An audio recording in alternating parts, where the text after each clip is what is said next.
vos saúdo com a graça e a paz do nosso Senhor e Salvador Jesus Cristo. Amém? Estou deveras alegre, é um motivo de alegria, constitui para mim um privilégio poder estar aqui nesta tarde, juntamente com esses adoradores que vão morar no céu. Agradecer o irmão Enéas pelo convite, fiquei surpreso, porque já sabia da lista dos pregadores que estão aqui, e ele me incluiu no meio e eu senti muito honrado. Mas eu sei entender que Deus usa os grandes e os pequenos também. Sem muita demora, abra sua Bíblia comigo no livro de Lucas. Eu sei, nós estamos no penúltimo dia da campanha. E normalmente quando fala de derrubar gigante, logo vem em mente, o gigante Golias. Por citar no final da campanha, eu procurei um texto para fugir um pouco, mas nós vamos falar de derrubar gigante. E o gigante que caiu, o gigante Golias, ele caiu com uma pedra. Mas o apóstolo Paulo diz que a nossa luta hoje não é contra a carne e nem contra o sangue. A nossa luta é espiritual. É bem verdade que a luta travada entre o rei Davi e Golias foi ato que aconteceu. Mas quando se faz uma campanha hoje derrubando o gigante, é bem verdade que estamos falando no âmbito espiritual. Amém, irmãos? Então você vai abrir a sua Bíblia comigo, no livro de Lucas, no capítulo 6, no versículo 6. Estaremos discorrendo aqui a palavra do Senhor. E logo após, eu sei que não vou demorar muito, mas eu quero dizer para você que o seu tempo aqui é precioso. Aproveite o tempo que você está aqui, continua assim sintonizado no céu. Eu não posso esconder tamanha ser a minha responsabilidade, porque eu sei que aqui está uma igreja muito bem ensinada. Conheço muito bem o pastor Antônio, a pastora Rosenê, desde o início deste ministério, que é um homem de Deus, é competente para ensinar. Então a responsabilidade é muito grande, de estar aqui à frente da igreja para transmitir a palavra. Mas é o Espírito Santo que vai falar conosco nesta noite. Leiamos, portanto, a palavra do Senhor que diz: sucedeu que em outro sábado entrou ele na sinagoga e ensinava. Ora, achava-se ali um homem cuja mão direita estava ressequida. Repita comigo: a mão direita estava ressequida. Os escribas e os fariseus observavam-no, procurando ver se ele faria uma cura no sábado, a fim de acharem de que o acusar. Mas ele, conhecendo-lhes os pensamentos, disse ao homem da mão ressequida: levanta-te. Repita comigo: levanta-te. E vem para o meio. Amém? Amém? Glórias a Deus. Então Jesus disse a ele: que vos parece? É lícito no sábado fazer o bem ou o mal? Salvar vida ou deixá-la perecer? E fitando todos ao redor, disse ao homem: estende a mão. Repita comigo: estende a mão. Ele assim o fez e a mão lhe foi restaurada. Glórias a Deus. Eu quero dizer para a igreja nessa tarde que a arma que nós vamos usar não é pedra. A palavra-chave para derrubar gigantes se chama obediência. Repita comigo: obediência. Glórias a Deus. Amados, quando eu me deparei com esse texto, que comecei a meditar nele, eu pude ver aqui um milagre. O milagre onde Jesus restaurava uma mão sem vida, uma mão seca. E eu pensava assim, que simplesmente Jesus disse: olha, estende a mão, e a mão foi curada, como se fosse assim numa mágica, como uma varinha de cordão. Mas observando bem o texto, eu vi que para a gente alcançar o milagre, para a gente derrubar o gigante, a bênção não é tão fácil, tem que preencher alguns quesitos, tem que ser observado. Nós estamos aqui nesta tarde, numa campanha derrubando o gigante.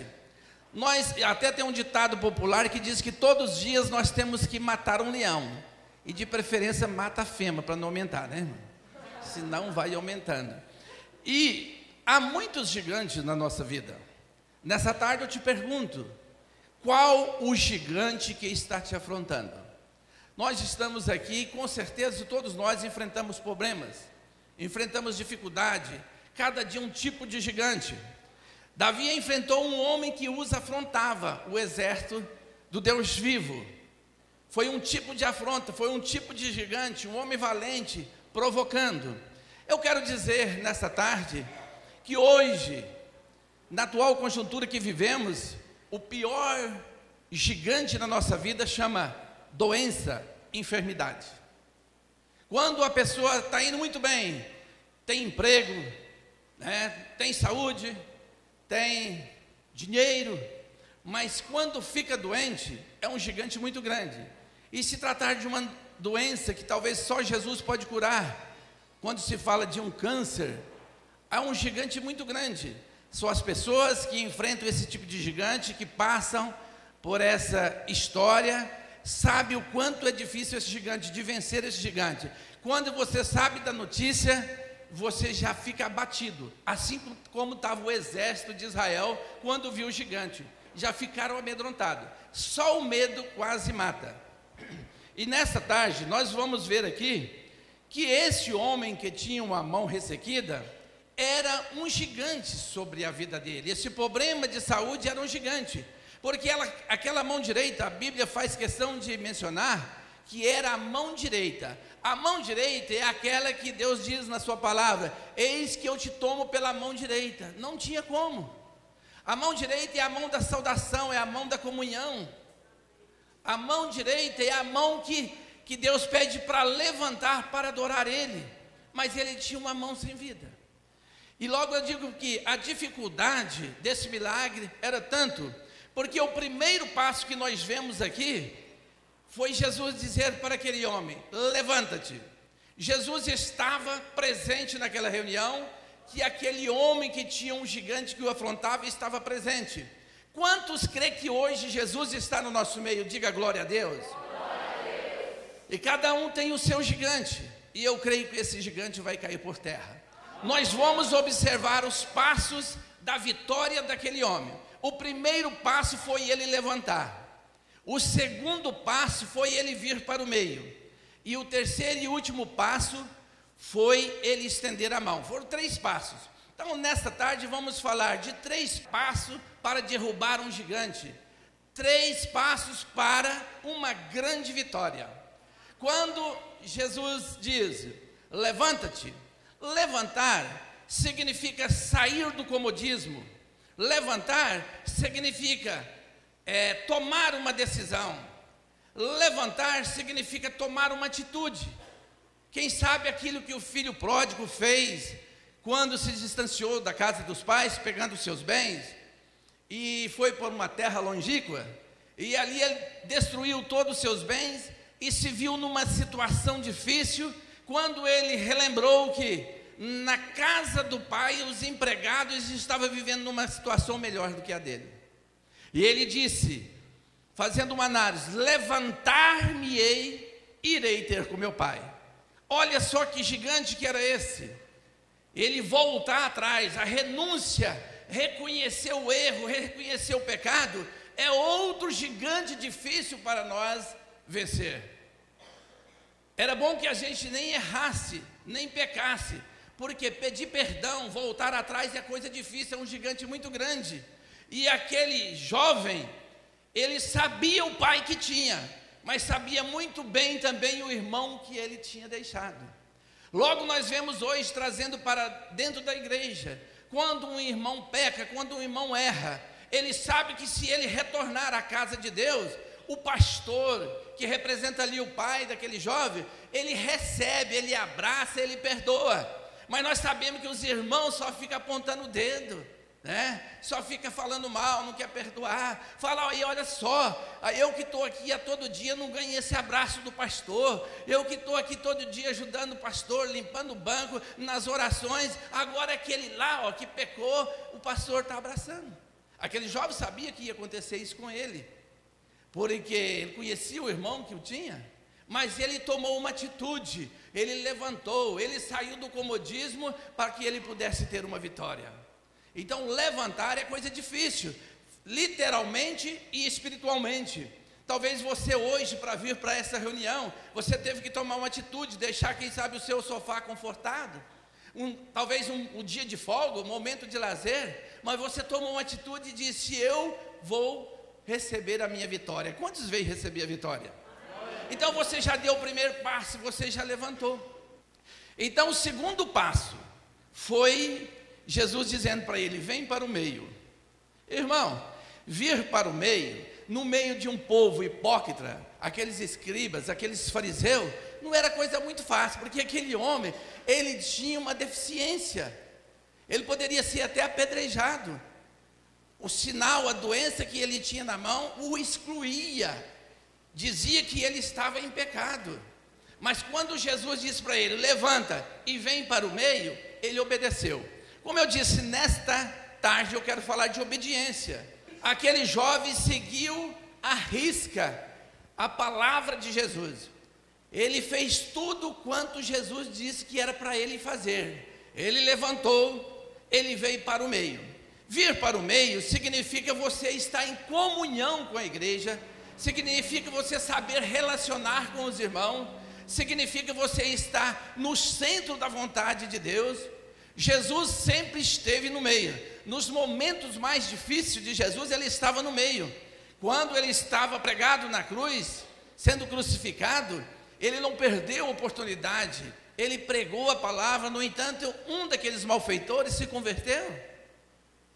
Um que estava ali, ele estava no meio, de um lado um ladrão, de outro um assassino, e ele estava no meio. Quando Jesus foi sepultado e ressuscitou, os discípulos estavam com medo, atônitos, e eles fecharam-se no cenáculo, e fecharam a porta e estavam com medo, porque havia matado o mestre, e eles temiam também.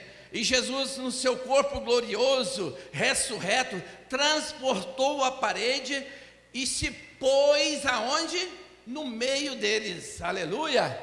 E ele diz: paz seja convosco. Ele veio para o meio para transmitir a paz.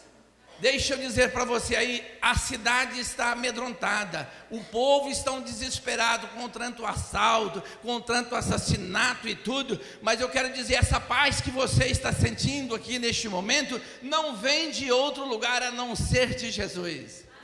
É Ele que nos dá segurança, é Ele que nos dá paz. Imagina a gente com Jesus, passa por muitas aflições, por medo. Imagina quem não tem Jesus.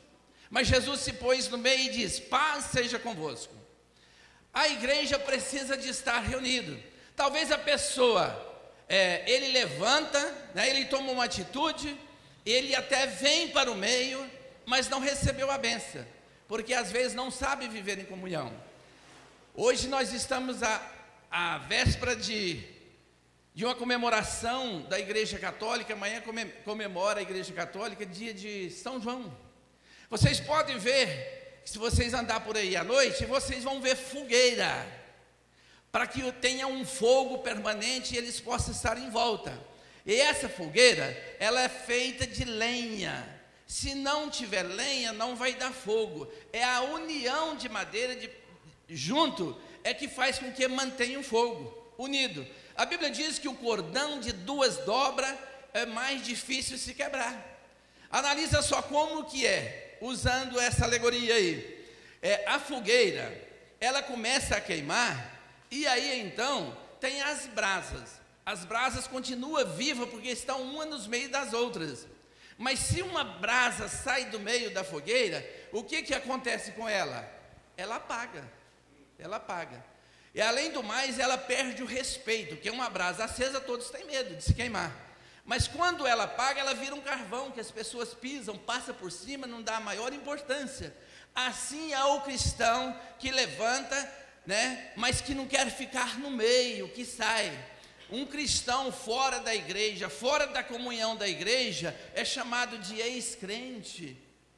Perde a autoridade, perde o respeito. Então é por isso que Jesus diz: vem para o meio. Jesus está no meio deste povo aqui. A minha Bíblia, a sua Bíblia diz que onde estiver 2 ou 3 reunidos no nome de Jesus, Jesus se faz presente.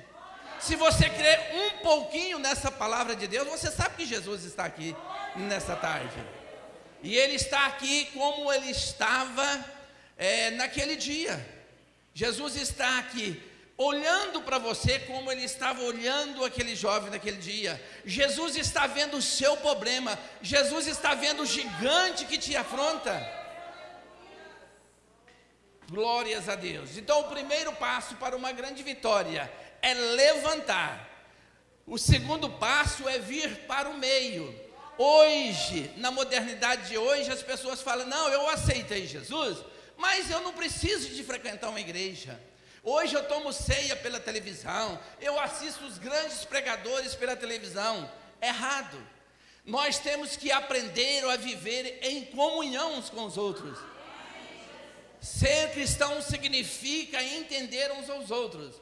A Bíblia diz que aquele que diz que ama a Deus que não vê, mas não ama o seu próximo como a vê, é mentiroso.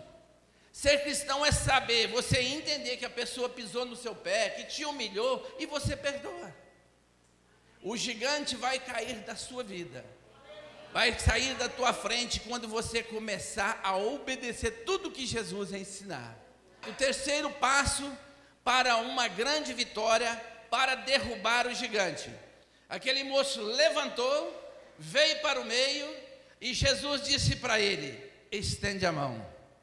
O milagre ainda não havia acontecido quando ele levantou e quando ele veio para o meio. O milagre só veio acontecer quando ele obedeceu a voz de Jesus que disse: estende a mão. Talvez as pessoas vêm para a igreja, participa, está no meio, mas na hora de estender a mão para Jesus, ele não estende. Quem sabe o seu milagre ainda não aconteceu, quem sabe o seu gigante ainda não foi o chão, porque você levantou, você está no meio, mas não estende a mão. Pastor Duá, mas como é que eu vou estender a mão para Jesus? A igreja tem o seu representante aqui, de Deus, é o anjo da igreja, é o pastor. Quando o pastor levantar uma campanha de oração e fala: irmão, vamos orar nessa madrugada ou nessa tarde, ele está convidando você para estender a mão, fazer presente. Eu vejo aqui que é um momento muito grande para as pessoas serem abençoadas, que é essa construção. Uma das coisas que abençoa as pessoas é ajudar na obra de Deus. Eu posso até dizer que nesta igreja aqui tem muita gente pedindo bênçãos financeiras para Deus, pedindo: Deus me abençoa, eu quero o meu carro, eu quero a minha casa, eu quero o meu emprego, eu quero um aumento no emprego. Aí Deus pega e coloca no coração do anjo da igreja e diz: eu quero abençoar muita gente. Cria uma oportunidade para ele semear. Vamos aumentar o templo. A oportunidade de todos estar ofertando e ajudando. E o pastor levanta campanha. Quando o pastor levanta uma campanha, Jesus está dizendo: estende a mão. Quando o pastor fala sobre dízimo, Jesus está dizendo: estenda a mão. Quando o pastor chama para evangelizar, para subir o monte, Jesus está dizendo: levanta a mão. Quantos estão entendendo o que Deus está falando? Diga glória a Deus. O gigante da enfermidade é um gigante tremendo. E aí você vai resolver esse problema quando você obedecer a Deus. Aquele homem teve a sua mão restituída, uma mão seca, uma mão sem vida, uma mão que ele escondia. Irmãos, que quantas pessoas chamam um membro da igreja para vir aqui à frente, para estar no meio, para ele estender a mão, que ele tem um anel no dedo de formatura, que passou no manicure antes de vir para a igreja. É muito fácil. Quando o pastor falar: estende a mão, estendeu a mão. Estou mostrando meu anel bonito, estou mostrando minhas unhas feitas. Mas aquele homem com aquela mão ressequida, irmão, não era fácil não. Só quem tem temor a Deus e obedece a palavra de Deus na íntegra, derruba gigante. Qual é o gigante que está te afrontando? É da saúde? É a enfermidade? É um problema financeiro? Deus quer restituir vidas aqui nessa tarde. Eu não sei qual é a área do gigante que está afrontando, se é na saúde, se é na finança, se é um problema familiar, seja ele de qual origem. Quando você obedece a Deus, o gigante cai por terra. Aleluia. O segredo da nossa vitória é obedecer a Deus. Só para sua meditação, Salmo 118, verso 8, é o versículo central da Bíblia. Está no meio da Bíblia certinho. Isso é curiosidade. E lá está escrito assim: é melhor obedecer a Deus do que os homens. Muitos colocam sua confiança na sua conta bancária gorda, na aposentadoria que está para chegar, na herança do pai, no seu emprego, mas a Bíblia diz que é melhor confiar no Senhor. Havia um homem que era muito rico, e ele ficou doente na enfermidade, leito de enfermidade, e sabia que ia morrer. E ele disse para a enfermeira: eu preferia não ter um centavo no bolso e ter saúde. Porque quando eu tinha saúde, eu abusava dos meus funcionários, eu pisava. Hoje eu trocaria o meu dinheiro pela saúde dele. Então a saúde é algo que nos afronta muito. Precisamos de orar uns pelos outros para que Deus dê saúde, porque traz muita aflição. Vamos derrubar esse gigante, o gigante da finança, o gigante do problema familiar que nós estamos enfrentando. Mas quando nós obedecemos a Deus, passo a passo, naquilo que Ele faz, Ele cuida de nós num todo. O apóstolo João, escrevendo ao seu discípulo Gai, disse: amado, desejo que te vá bem em todas as coisas, e que tenha saúde, assim como bem vai a tua alma. Esse é o desejo de Deus para a sua igreja. Esse é o desejo de Deus para o seu povo, que todos tenham saúde, que todos sejam prósperos. Aleluia. Só depende da nossa fidelidade. Eu já estou encerrando. Qual foi o primeiro passo? Não ouvi. Levanta. E o segundo passo? Vir para o meio. E o terceiro passo? Eu quero ver se a igreja entendeu realmente. Nós vamos fazer simbolicamente. Vou estar orando e entregando a bênção. Nós vamos fazer simbolicamente espiritual. Eu vou dizer e vocês vão obedecer. Eu peço à igreja: levanta-te. É o segundo passo. Vem para o meio. Nós vamos estar orando. Quero todos aqui. Se vocês entenderam a mensagem de obediência, vocês vão vir aqui para o meio.